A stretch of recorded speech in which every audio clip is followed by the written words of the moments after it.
但追查事件真相，掌握证据变化。观众朋友你好，欢迎加入新闻大白话，我是主持人谭英文。节目一开始来介绍今天的特别来宾，首先是前驻纽大使谢文基。主持人好，各位朋友大家好。以及前立委雷倩。主持人好，观众朋友大家好。还有前国安会副秘书长杨永明。议论好，各位朋友好。好，我们讲到了高市早苗，其实大家还是持续的在关注他到底有没有撤回他的涉台言论。但是很多人认为高市早苗现在除了心口不一之外，其实在动作上面还有他说的话也是蛮不一样的。我们就来看到啊，其实最新他是有特别讲到跟中国之间要持续的坦诚来对话。他说，因为中日之间一些问题所以必须要来进行讨论。好，我们来听听他怎么说。中国との、関係ですけれども、戦略的互恵関係を包括的に推進し、建設的かつ安定的な関係を構築していく。我が国としては中国とのさまざまな対話については、常にオープンでございます。扉を出すというようなことはしておりません。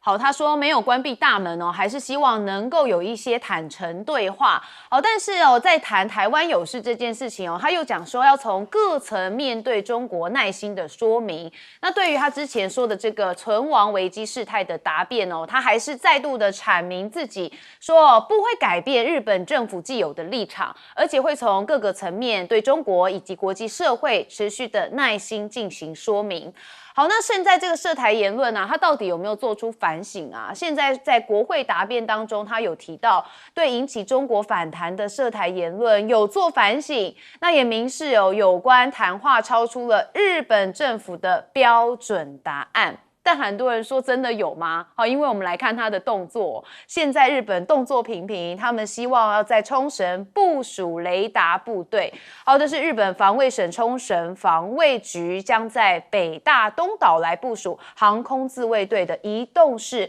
警戒管制雷达部队。好，要强化的就是经由冲绳本岛与宫古岛之间进入太平洋的解放军舰还有军机的监视能力。好，因为日本防卫省认为说这个太平洋岛屿地区存在着警戒监视的空白，那最近解放军的活动又相当频繁，所以是有必要强化情报的收集能力。好，但问题就在日本现在还推动了大幅的放宽武器出口的限制。好，这件事情就让中国大陆的军媒有感受到怪怪的齁。好，我们先看到就是日本执政联盟自民党跟日本维新会达成一致，要修改防卫装备转移3原则的运用指南，也就是要取消对武器出口的5种类型限制，而且要在明年2月向内阁提交相关的动议。好，这引发了中国大陆这边解放军报特别来做报道，说日本的行径严重的背离了他们的和平宪法，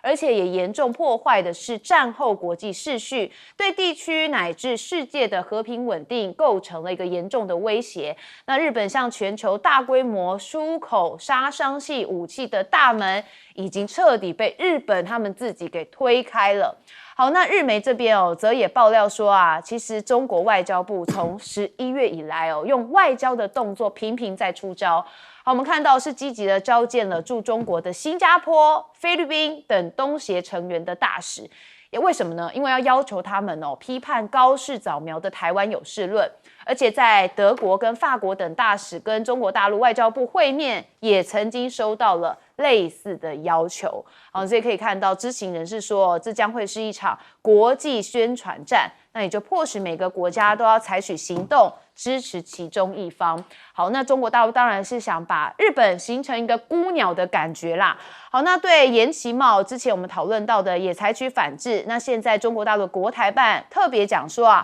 日方不要低估中国大陆的决心。好，再次的喊话，而且是用警告的意味。好，那高市早苗这边怎么看呢？可能还是寄望美国吧，因为高市早苗再次的说透过川普访日跟电话会谈，已经建立了一个通话信赖的关系，但是还是希望能够尽快的跟川普再次的会晤。好，所以有人认为说可见之前川普打的那通电话，看起来讲的东西并不在高市早苗预期的范围，恐怕是非常不好的，所以他还希望跟川普再次的会晤。那当然那要投川普的欢心嘛，5500亿这件事情，可能就要看看川普要的就要迎合他吼。我们看到美国跟日本将在华府召开了首场5500亿美元投资咨询会议。好，什么是第一波的评估项目呢？就是能源计划。好，那日本虽然保有是否对个别计划出资的选择权，但是如果现在这状态拒绝美国的话，恐怕后果不堪设想啊，就会触发一些惩罚的条款，而且可能还会面临川普政府更高的关税。看来高市早苗在这一次这个5500亿的投资案，美国说什么也就只能吞了。好，那也要因应扩大到 GDP 2%的军费，日本执政联盟说2027年开始他们就要调高所得税。好，那他们就是正在研拟的就是2027年的这个调高所得税的计划。但是国内已经有声音了，说这个国防上面究竟能依赖美国多深呢？川普要求日本分担更多的驻日美军基地的相关费用，而且讨论将在2027年3月到期的驻军经费要有一个分担的新协议。好，那目前日本每年平均支付大概是2110亿日元。好，所以接下来可见还会更多，这个日本看起来也会要吞了。好，那驻日的美陆战队无人机竞赛也强化了自主系统的应用能力，甚至美国重启了冲绳这个伊江岛的辅助机场实施散训。看来确实这美日同盟是没有问题的，但问题就在美国现在要更多东西，日本恐怕也不能说不。好，因为他现在跟中国关系非常的紧张。好，那相关的日本的部分，我们先问雷倩委员。我觉得我们当然美日同盟没有问题，问题是它所针对的是哪一个对象。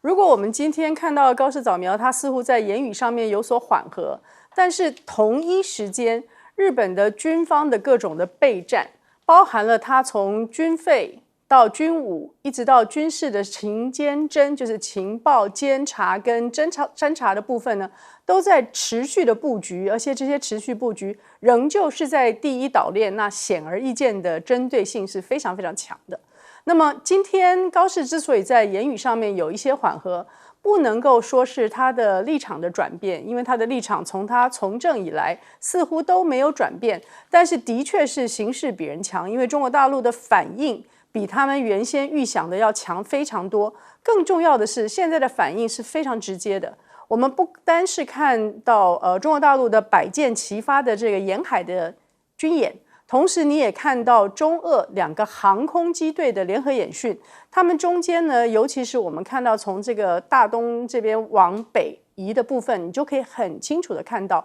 它会让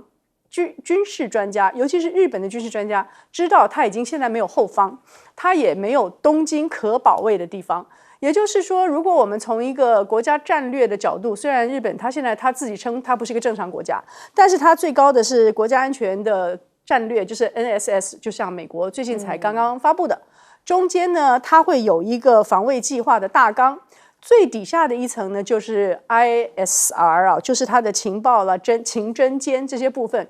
它不光是在 NSS 这地方没有动，它情侦监的地方呢，也持续的是在琉球、先烈诸岛这边持续的布局，也就是对于中国大陆的针对性是一点都没有减缓。所以今天我认为两个国家中间的态势可能会有暂时的移转或者是和缓，但是它长期的紧张跟对峙呢，其实没有修正的可能性。今天只要日本的高市没有正确全面的修正他的说法，并且承认二次世界大战之后给日本划定的国际秩序里面它应有的范围，如果没有留在这个范围之内的话，那么日本就持续会是二战之后秩序的破坏者。而这个破坏者，当然美国撑不撑他的腰非常的关键，难怪高市现在说他希望能够尽快再确认一次特朗普究竟对他是什么态度。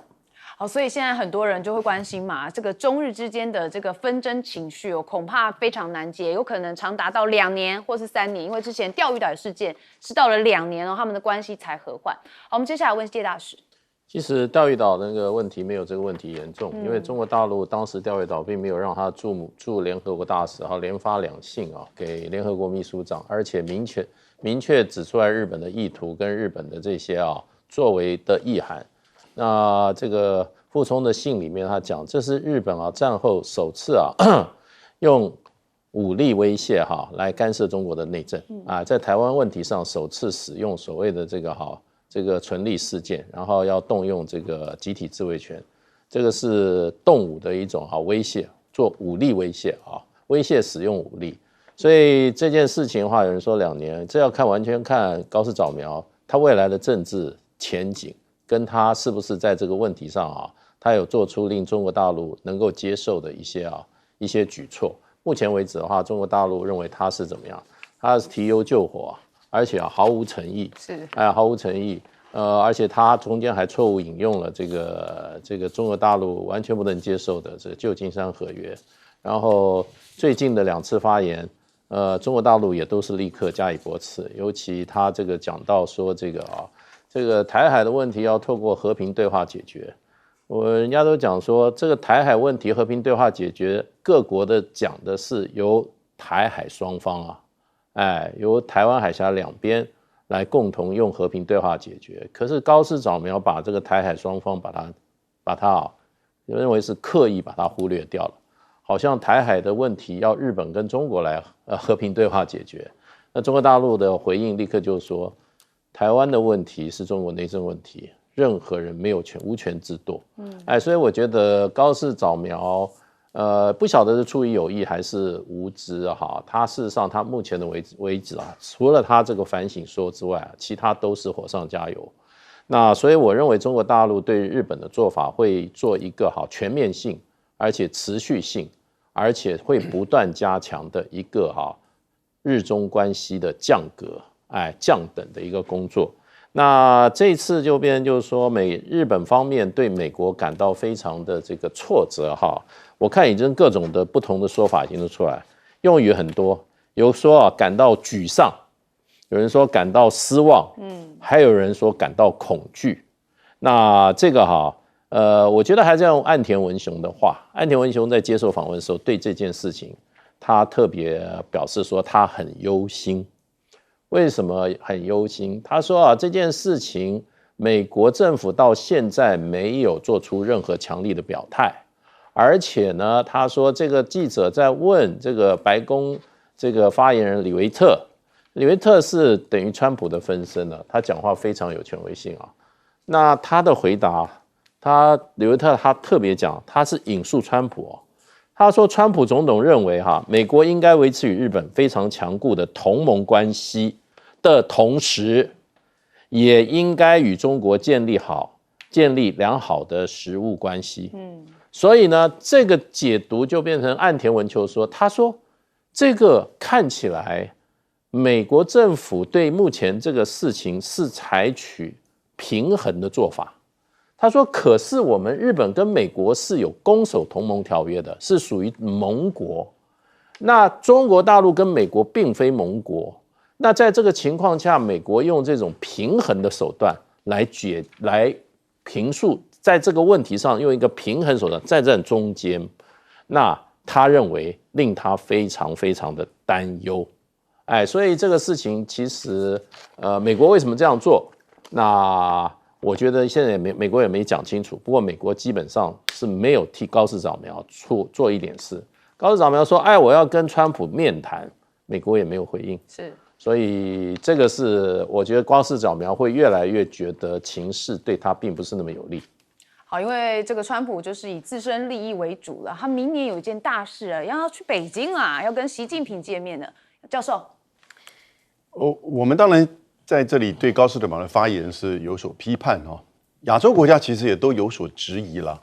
有一些地方是批评的很直接，有一些其实是在观察抱的质疑的眼光。但是他在日本内部是很人气民调现在还是在60、65以上，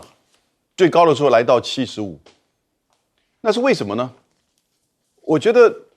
他非常的擅长剧场政治，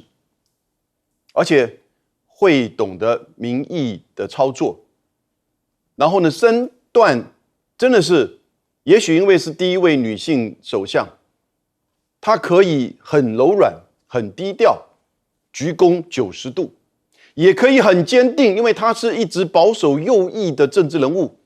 ，30多年来她的立场都没有变过。所以他的讲话也得到保守派右翼的支持。媒体也在看他其他方面经济内政的发言，软的软，硬的硬。所以其实我们以前是有点低估他，那现在呢，他会在位一段时间。我的解读就是上来，特别从台湾有事到雷达照射，到现在美日关系、中日关系的这个变化，我觉得他简单的讲，在做右翼冲撞，他在做冲撞，但配合他的剧场表演政治，配合他的身段，配合他的坚定的信念，以及支持者高民意，他第一个在冲撞日本的安保政策。你看，过去450亿美元的预算，明年3月就变成900亿，倍增，买这么多东西，还是没有人要当自卫队啊，那只好买更多的武器。然后呢，他在冲撞台湾问题的处理，不要回避。我觉得日本对这个问题是有意见，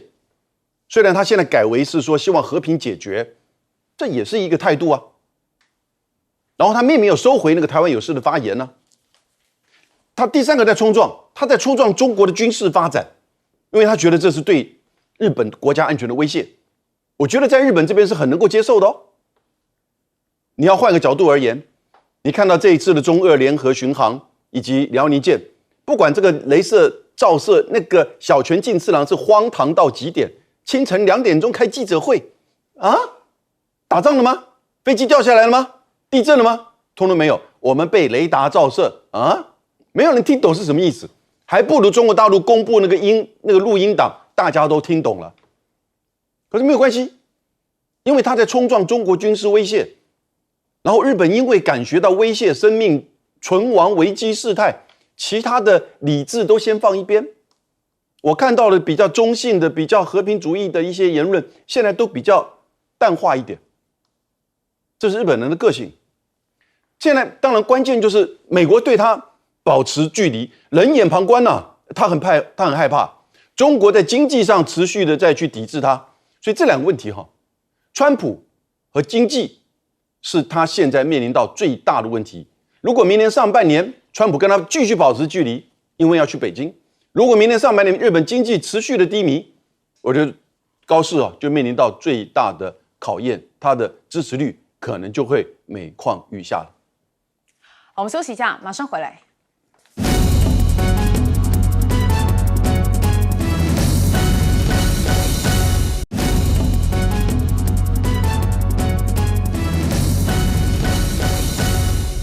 好，观众朋友，我们刚刚提到了，川普现在着眼于他自己的利益，也就是明年4月要到北京来跟习近平见面所以当然不希望有人搞砸他的事情那现在看到美中关系确实有和缓，我们先来看到的就是美国跟中国的国防高官他们在华府会谈。好，五角大厦就说这是为了维护战略的稳定。好，美国国防部的主管中国还有台湾跟蒙古事务的副助理部长史密斯，然后呢在华府会见了中共中央军委国际军事合作办公室副主任叶江，他们举行了第19届的美中防务政策协调会谈。那这是川普在第2任期美中首次举行相关的例行防务会谈所以大家也认为蛮重要的，因为是首次。好，那美国的国防部副部助理部长史密斯认为说这美国的国防部支持跟中国解放军来进行更广泛的军事沟通，要维护的就是战略稳定，也要加强危机去冲突跟降温来进行管理。好，有见面有沟通都是好事因为避免有些冲突是会发生。好，那美中的角力还是存在着，看到就川普重返白宫之后，还是希望能排除中国在巴拿马运河的影响力，所以就有知情人士透露说中方现在要求这个最大航运国际中远海运在一项由贝莱德领军的港口收购案当中取得控股权，否则就会出手来阻止交易。那白宫这边的回应说无法接受中国掌控巴拿马运河，说不仅违反了美国跟巴拿马条约，甚至也危及到了美国的国安还有经济安全。好，所以各方角力之下，现在这个交易已经陷入了僵局。所以美中当然在军事上面有见面是好事，但是私下也有很多地方正在角力当中。那更何况美国这边也希望知己知彼，百战百胜。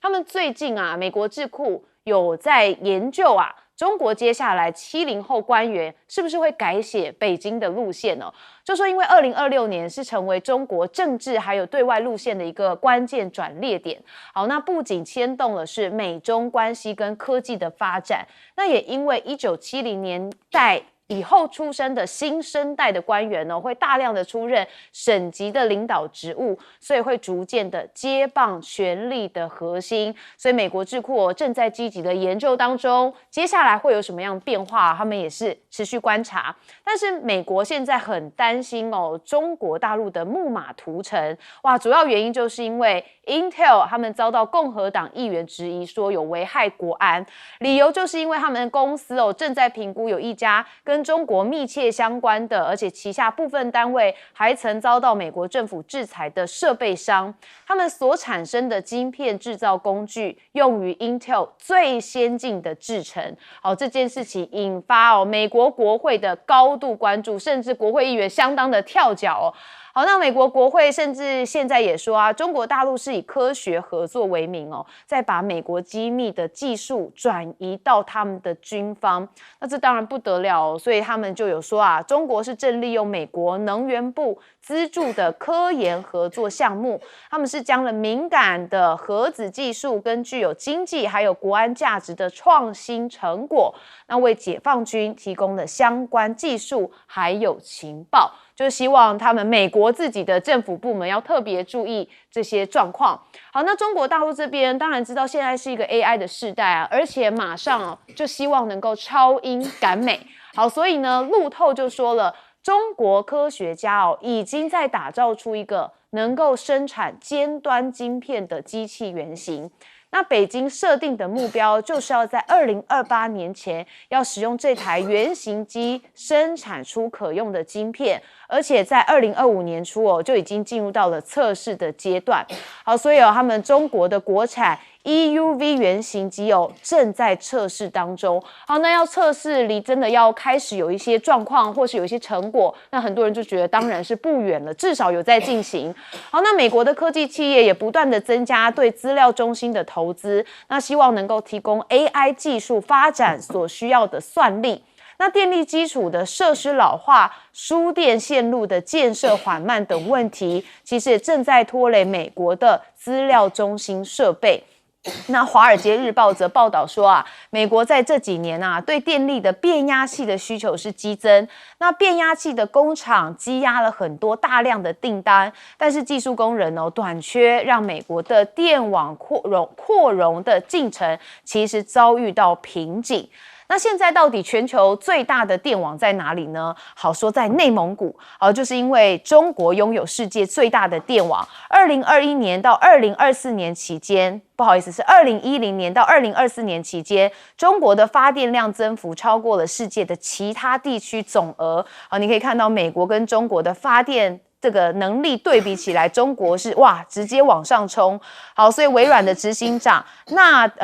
德拉则说，公司可能没有足够的电力来运行海量的 AI 晶片。那 OpenAI 则说，美中之间其实存在的是电力的鸿沟。那如果接下来要做 AI 的部分，电就很重要了。所以很多人认为中国其实更有底气来持续的进行 AI 产业的发展。好，我们首先问介大使。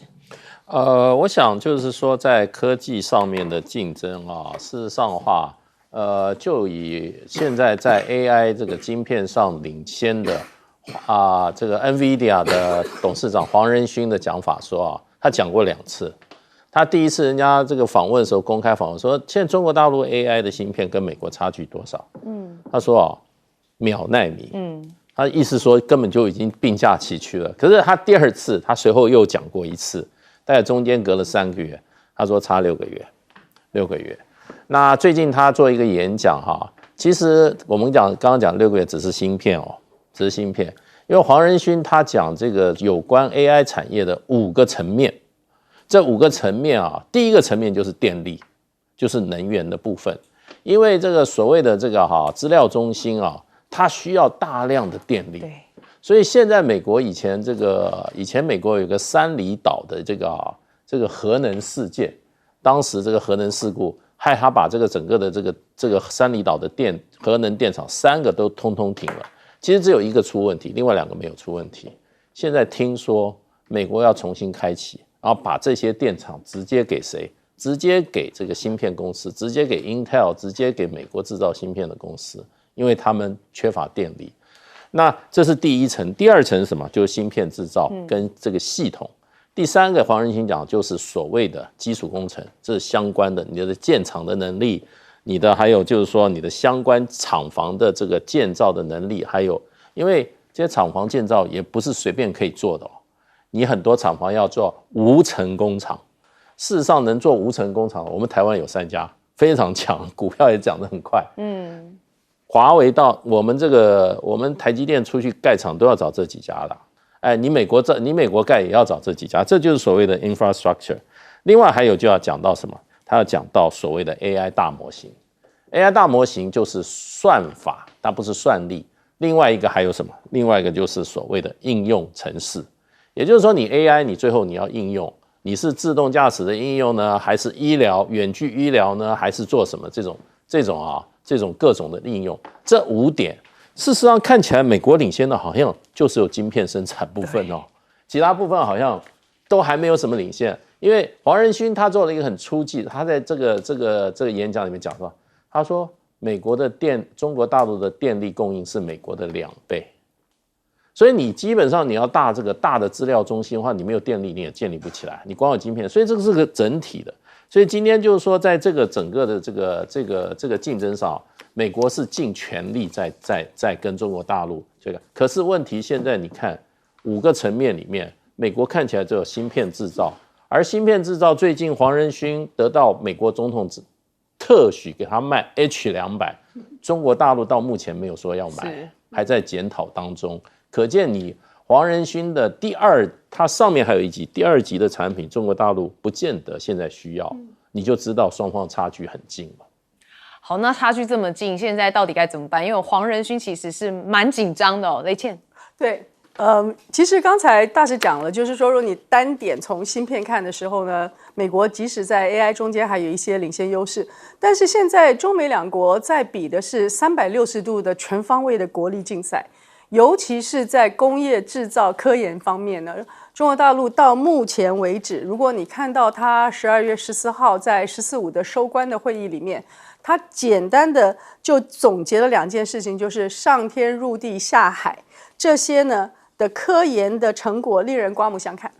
并且他让实践去证明呢，美国已经不可能有办法卡住中国的脖子，不可能有卡得住。但另外，他同时在那种国际场域上面，关税跟贸易战上面呢，也用我记得大家都记得，他一开始就说不贵啊，从头开始就奉陪到底的不贵呢，中国就用从容志气，这是习近平先生讲的，用展现了自己的志气、骨气跟底气。那这个志气、骨气跟底气，当然最后面是那个硬核实力。所以，如果你今天看，无论是在哪一个方向，譬如说你在空天、你在深海、你在任何的科研的部分，你只要涉及到了具体实际的制造，那么其实中国大陆都跟美国呢已经有一段距离。更何况我们刚刚前面讲的，在军事那个部分，光是今年5种新型的军机就1、2、3、4、5，就像井喷似的，让你看到过去中国大陆时常用厚积薄发啊、小步慢跑这种小步快跑的方式，说我慢慢的来展现出我的深厚的研究的底气。但是现在不是了，现在是井喷式的，非常快速的，无论是海军、空军、陆军，都在非常快速的重新布局的时候，它也有全新的战场的设计跟战场的因应。所以无论是美日，无论你要用外交、军事、经济、金融任何一个方式想要跟中国大陆现在在做对抗的时候，你已经会碰到一个等量齐观的对手。而在这个时候呢，我回头讲一下日本，我觉得大家一定要注意到日本最近调升了它的利率。这个从很低很低调到0.5呢，对于全世界来讲都是一件非常大的事，因为世界上至少有4到5兆美元的日元，它经过了很多的不同的衍生性商品的操作，大概有20兆美元在世界上跑动。那如果日元的利率修改了，这些东西的流动性变了，它会影响到各国的债市、股市，也会影响到币圈。好，我们接下来问永明教授怎么看？过去这20年呢，中国威胁论大概是西方看待中国发展、崛起、挑战最核心的主轴，可能是对大国的权力关系的威胁，可能是对世界经济、贸易甚至金融的威胁，也可能是对地缘政治甚至军事武力的威胁。那可是这中间延伸出来，像是中国崩溃论，就老早已经崩溃了。为什么？因为他不断的预测中国的崩溃，但中国不断的成长，成长到今年1到11月，历史上出现第一个顺差来超过1兆美元的国家。贸易的顺差，我的出口减上我的进口，可是中国的进口并没有减少，虽然增加不多，但是相较于2024还是增加0.6%，所以它的出口大幅的增长，因此它的制造业现在占全球大概30%的制造业的总值。美国现在只剩下17%，这《纽约时报》讲的。然后呢，稀土、电动车，那清洁能源，那还有机器人，还有700种制药的商品。所以，就是前天16号，美国的彭博新闻社的报道说，美国要放弃战胜中国的想法了。美国现在正在放弃战胜中国的想法。你看看他那个国家安全战略报告，就他不再做世界警察了。没有什么泛美这个掌控全球了，那要你第一岛链自求多福自救，然后呢，他要开始做战略收缩，我把它叫做守势这个现实主义，就回到你自己的地盘势力范围，把你自己再扎根做好，进一步呢，在这个地盘范围之内排除中国，怎么排除？这个研究人员排除，然后呢，商品排除，华为啊，电动车都把它排除。连大疆无人机都把它排除，然后系和平联盟这个 AI 竞争的过程当中，整个从供应链到技术要排除中国的因素，那把自己给做好，其实是等待下一步跟中国继续在竞争，继续在战胜中国的准备。美国西方不会真的就认输，他只不过是在转战他自己本身，他知道自己在现实的情况之下。他自己本身面临到许多的问题，可是他还是全球这个经贸的第1位啊，他还是全球750个军事基地啊，他还是整个美元霸权支付系统的主导啊。不要忘记，他还有33个多个国家地区是他强力的承盟支持者，所以也不要小看。我觉得川普现在反而展现比较成熟的战略，转战耕耘自己的地盘跟势力范围。跟中国大陆维持G2的这个互动关系，但关键就看中国是不是能够持续的成长，在内部经济、对外的关系，以及在地缘政治到所有的科技跟经济。好，我们休息一下，马上回来。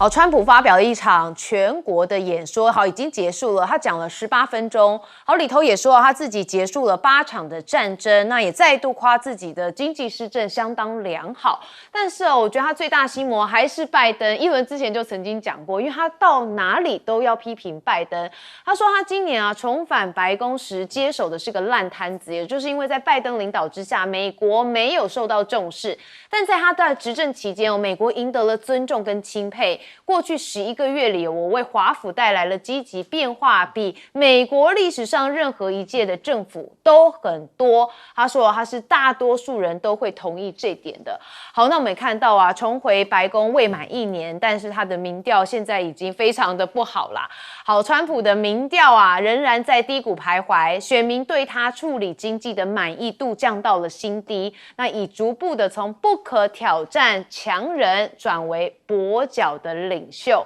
好，那川普之前不是自评自己的经济是 A 加++++++ plus 5次 plus 他说诺贝尔奖得主却打脸他，说没有，美国的经济真的已经进入到了衰退的前期。这是谁呢？他是克鲁曼。他说，依照美国11月非农就业数据显示就业人数虽然没有到坠崖，但是就业成长非常的疲弱，所以已经是一个衰退前期。那就业数据已经疲弱到可认真的担忧衰退即将来临好，那年轻人确实非常的崩溃，那就看到联邦政府高达38兆美元的借贷轨迹正在以前所未有的速度恶化，代际财政失衡，那最终将使年轻一代跟后代背负更高的利息支付，面临更缓慢的经济还有收入增长，而且为未来严苛的税收或是支出调整要承担更巨大的重担。好，不过现在马上要期中选举了，美国这边共和党最希望谁出来呢？当然就是金主啊，所以谁又回来了？马斯克又回来了，不是跟川普撕破脸吗？结果现在破镜重圆了，他归队了开出了巨额支票，说要帮助共和党人赢得明年的国会选举，承诺他将在2026年的期中选举提供更多的资金。马斯克的表态支持大大提振了共和党人的士气。好，但问题是马斯克他最近 X 不是也被欧盟重罚1.4亿美元吗？那现在川普政府也扬言说要对欧洲公司采取报复的措施，点名的公司包含了有西门子跟 Spotify 等欧洲知名公司，也威胁这些欧洲公司可能会成为新的限制或是开罚的目标。那我们也在看到欧洲就讲到马克宏，为什么呢？因为马克宏他最近看到这个脸书有一则报道说好像法国正在进行政变，所以他就联络表达关切，结果他也要求说这个脸书 Meta 要下架，结果 Meta 不理他，拒绝他所以看得出来了，现在马克宏他在很多的关系上面确实也是蛮跛脚的。好，那他说他主张在竞争与合作间重塑欧中的关系，那欧盟要去风险补竞争力，也要在现实当中维持跟中国开放但是有条件的合作。好，那讲到欧盟另外一个国家，我们来提提芬兰，主要原因就是因为他们有一些歧视的问题这位芬兰小姐呢，她用眼睛眯眯眼的方式结果呢被人家认为有歧视，所以被罚了后冠。但是有右翼的议员这3位竟然 po 了模仿照片，是力挺这个芬兰小姐。哇，这件事情大条所以闹得芬兰的总理他叫欧尔波，他必须要来跟中韩日的民众道歉。他说种族主义跟歧视在芬兰真的没有立足之地。好，所以我们一开始看到的就是川普的国会演说。我们一样先问雷倩委员，这次的演说事实上跟他历来的演说都非常一致，就是川普是天上地下有史以来最伟大的美国总统。那么天上地下最伟大的美国总统呢，有一些东西是无法确认的，譬如说他平息了8场战争，或者是经济好到加，这些呢事实上你很难找到具体的实际的数字来支撑它。但是他这样的讲法呢，会让人家忽视到美国其实是有2个很大的问题。第一个是它的经济体系是非常虚空的，所以克鲁曼他主要的讲法就是它的经济的本身，他用的是非农就业。我们知道非农就业数字呢，现在慢慢已经展现到说，虽然你裁员的失业的人数的不是增加很快，但是你新增的就业工作呢，也不是增加很快，它产生了一个比较停滞型的经济体的状况，而且丧失工作的人时常是那些高薪的过去在科技产业的，所以你有一些产业中间的替代，所以他简单的用了非农来解释。但是另外一个更大的问题是，他从4月2号发动关税贸易战开始就试图解决的，就是美元作为信用货币无以为继的这个问题。所以今天我们会看到，在 Fed 这个地方，它是一个美元跟利率的定价锚，接着呢，在稳定币的这一层呢是延伸的交易锚，跟最下面那一层就是影子货币，在欧洲银行啦、各种衍生性商品啊，这种信用杠杆的这3层中间呢，都其实各自都有它非常多的漏洞。也就是今天你如果要补破网的话，你挖东墙补不了西墙，而东墙西墙中间都各有很多结构性的因素。所以今天我觉得川普也好像是一个在唱空城计的孔明，他用他自己了不起的伟大的成就呢，其实掩盖了美国经济上面绝对的实体经济的空虚。刚刚我们讲了，包含电力开始，也掩盖了在金融上面美元作为全球信任货币、储备货币的无以为继。好，我们接下来问介大使怎么看？其实川普的经济事实上话，在他1年的这个所谓的雷厉风行之下，事实上没有起色，老百姓没有感觉，你的物价没有变成便宜。那事实上就业呢，不但没有增加，反而下降。美国这个2024年说丢掉了110万个工作职位啊，这个都是蛮严重的。然后另外一方面呢，就变成美国的国债呢也没停止，现在已经到了38兆了。那美国光这个税啊，就光这个利息啊，就会占到它这个年度预算很大的一部分，越来越增加。那川普所这个承诺的，他说我等我们这个油价降到就是说一桶到22美元，20几块美元的时候，你想想看，我们这个油价会降多少啊？我们汽油价，可到现在还是60几到70啊，都没有降啊。所以川普讲的都是说画的这个图像很美丽，可是呢都没有实现。那另外一方面就变成就是说他的手上有几个工具啊，那他认为万灵丹，第一个关税现在被证明是两面刃，很多美国的，尤其像 Krugman， 他是贸易经济学的理论大师啊。那这个不可能的，这个你增加关税，最后转嫁到美国消费者，然后这个一定会增加什么？增加它的物价的上涨，不可能说没有反应的。那事实上也正好是如此。另外，他的这个好像这个 Mega 很喜欢的这个打击非法移民啊，可是这个非法移民的问题就变成他的 ICE 啊，现在这个在美国很多不管是这个social media 还是正式网络，都看 ICE 的执法太粗暴了，有的时候小孩在场就把妈妈带走，当场把妈妈带，小孩留在原地。所以这个东西，这个有违反任何社会对于人的尊严跟权利的基本尊重。那他可能手法太激烈。那另外一方面就是说，他把这个非法移民在美国为恶的这个程度形容到失真。大部分的美国非法移民在美国都在干嘛？做非法打工。然后呢，他在美国最基层的劳动里面，这个市场都是这些非法移民。真正去抢的、去杀的、做零元购的，里面所谓他形容的川普所谓那个非法移民比例不高。去做这些打砸抢在美国社会这些抢杀的这些人大部分是什么人？美国人很清楚大部分是在美国社会底层。他在这个社会是一种绝望处境，永无翻身余地的。这一些大部分是非主流的，很多非裔的比较为主。美国也没办法，美国的制度从来没有让他们翻身啊。所以你今天硬是要说所有打砸抢，所有这些都是这些非法移民的话，这个不符合大部分美国人的常识跟他的生活经验。所以他这些东西基本上。他又把这些非法移民管道，他说现在没有一个进得来，没有一个进得来，你到时候谷子你的那个蔬菜在田地里熟的时候你那些德州什么州需要的那些临时的移工一个没有的时候，你这菜就烂在田里面。所以我觉得就是说经济它是怎么讲呢？当局者迷，像我们是旁观者清，它的情况只会更严重。所以明年的真的选举的话。他真的现在看起来是对他不是很有利。对，大使摇头真的是感觉也危机重重。好，接下来问永明教授。川普1月20号就任今年要结束了，他上来大力冲撞，五光十色，结果呢，越到后面发现到是虚张声势，后继无力了。他在12月15号，就3天前，他接受《华尔街日报》访问，他自己都有一点心虚了。他说明年的期中选举，共和党要加油。他今天做这个演讲，完全在自己壮胆。那因为什么呢？我们看到最近的民调，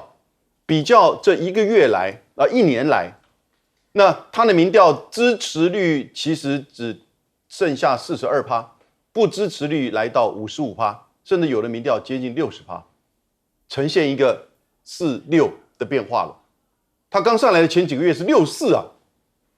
然后呢，这里面特别西班牙这个拉丁美裔的掉了大概15%，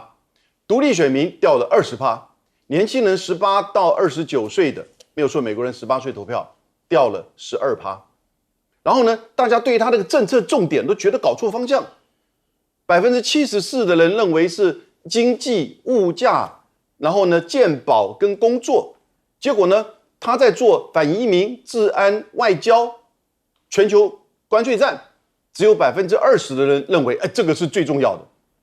然后他的手段，大家就质疑他，那个 ICE 到处抓人，那个学校不断去捕人，挡人，然后断这些就是补助。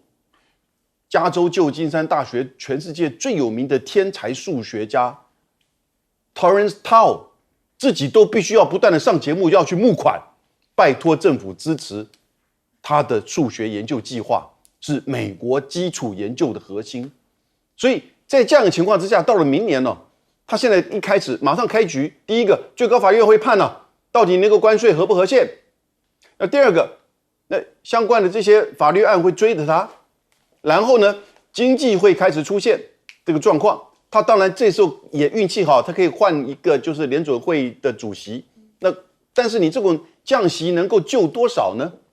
救的只是你有钱朋友们的口袋，而不是真正的物价上的商品的货架，或者是一般老百姓的生活。所以到最后他还是会检验，因为美国大概第一次上来这个总统的期中选举一定会输的。你说川普是第二任呢？对不起，他中间隔了一个拜登，然后他又太过于刺激整个美国经济。可是他现在的这个做法还有1年的时间因为明年是11月28号美国的期中选举，所以这1年时间他能不能救美国经济，他能不能把方向转对？我至少觉得他现在对中国的这个方向是转对了，不要把精力再花的跟中国去斗。因为你没有办法短期战胜中国嘛，所以呢，你要回来顾你自己，然后呢，把自己的这个势力，把自己的地盘做好。可是他也喜欢去打那个委内瑞拉，那何必呢？打那委内瑞拉的万一不成功，你整个颜面尽失；你成功了又换得多少呢？所以大的战略的东西他已经没有办法去顾，他要顾眼前的经济工作然后呢，可是他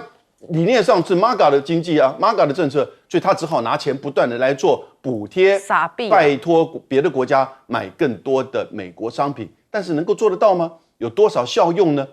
我们还有1年可以观察了。不过这1年，川普你看他会用什么方式来玩弄全球，然后我们又要付出多少的代价呢？要付出多少的投资呢？台积电又要付出多少的投资呢？这都未知之数了。